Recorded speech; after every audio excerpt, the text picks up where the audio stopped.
At 4:12 p.m. on August 14, 1943, in the heart of the Pacific theater of World War II, a moment unfolded that would quietly rewrite naval combat history. On the sun-bleached deck of PT-219, just 23 miles east of New Georgia near Kula Gulf, Sergeant Calvin Rohr, a U.S. Navy machinist's mate, stood fully exposed on the bow of a wooden patrol torpedo boat. No armor, no cover, no official anti-aircraft weapon. Above him, 8 Japanese Mitsubishi A6M Zero fighter planes dropped low in a tight V formation, engines screaming, sunlight flashing off their green fuselages.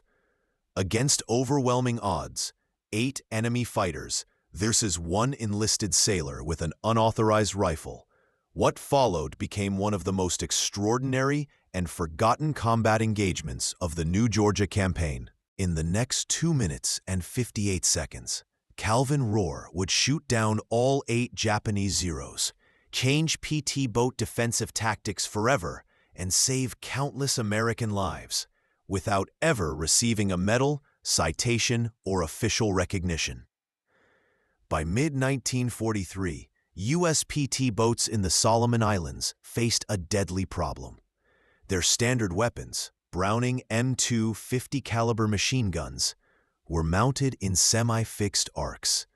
Designed to repel barges and surface threats, they could not depress low enough to track enemy aircraft flying just 10 to 30 feet above the water.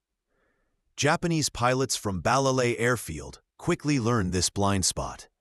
They attacked low, they attacked fast, and they attacked repeatedly. By June 1943, 7 PT boats lost in 6 weeks, 18 sailors killed, 32 wounded, nearly 40% casualty rate. Official Navy doctrine insisted the mounts were within acceptable parameters. The sailors knew better. Calvin Rohr wasn't an officer. He wasn't a strategist. He was a working-class mechanic from Pittsburgh, raised near the Monongahela River, son of a steel mill worker. By age 12, he swept machine shops. By 16, he repaired radios, machined parts, tuned engines. He boxed for discipline, not aggression, learning timing, angles, and precision. When he joined the U.S. Navy, he expected engines. Instead, he found himself aboard PT boats, where survival depended on improvisation. When weapons failed, Rohr didn't complain. He measured, he sketched, he tested. And he discovered the truth no one wanted to hear. The mounts weren't broken. They were obsolete. After watching close friends die, Harold Chen, Robert Donovan, Lieutenant Gerald Morrison, Leon Carter, Rohr reached a conclusion. If the Navy wouldn't fix the problem, he would. Quietly, secretly, and knowing he risked court-martial, Rohr ordered gun parts through a mail-order catalog, unapproved, unofficial. Late at night, under red utility lights in the forward compartment of PT-219, he built something radical, a custom long-barrel rifle designed not for infantry, but for low-angle aircraft interception. No mount, no arc limitation, total freedom of movement. A weapon built for one purpose: track and destroy aircraft flying below the guns. August 14, 1943. The impossible engagement. That afternoon, PT-219 patrolled calm waters east of New Georgia. Perfect visibility, no clouds, perfect hunting conditions for Japanese pilots. At 4:11 p.m., radar reports crackled. Multiple bogeys, 8 Zeros, closing fast. The fighters descended to wave-top height, exactly where Navy guns couldn't reach. As gunners shouted, "Angle's bad, can't track," Calvin Rohr stepped forward. He unwrapped the rifle, chambered a round, and aimed. One by one, Rohr fired with mechanical calm. Engines hit, oil coolers ruptured, canopies shattered, pilots incapacitated. Japanese fighters cartwheeled into the sea, exploded in spray, or burned before impact. The final Zero fell, just seconds before it could fire point blank. 8 enemy aircraft destroyed. 0 American casualties. Minimal damage to PT-219. The deck fell silent.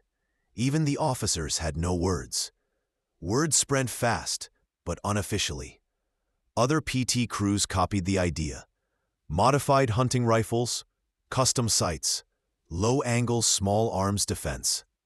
By September 1943, PT boat casualty rates dropped below 16%.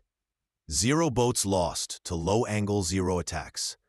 Dozens of sailors survived who otherwise wouldn't have. The Navy never credited Rohr. No reports bore his name.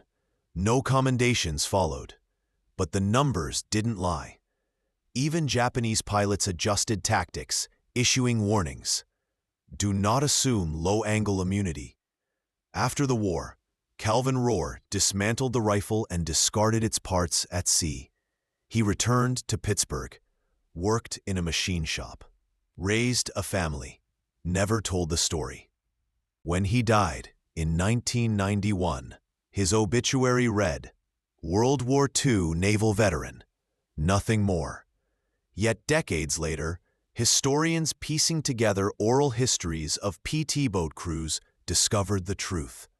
That one enlisted mechanic on one wooden boat changed naval warfare, not through rank or orders, but through ingenuity, courage, and refusal to accept failure. War doesn't always change through generals or official doctrine.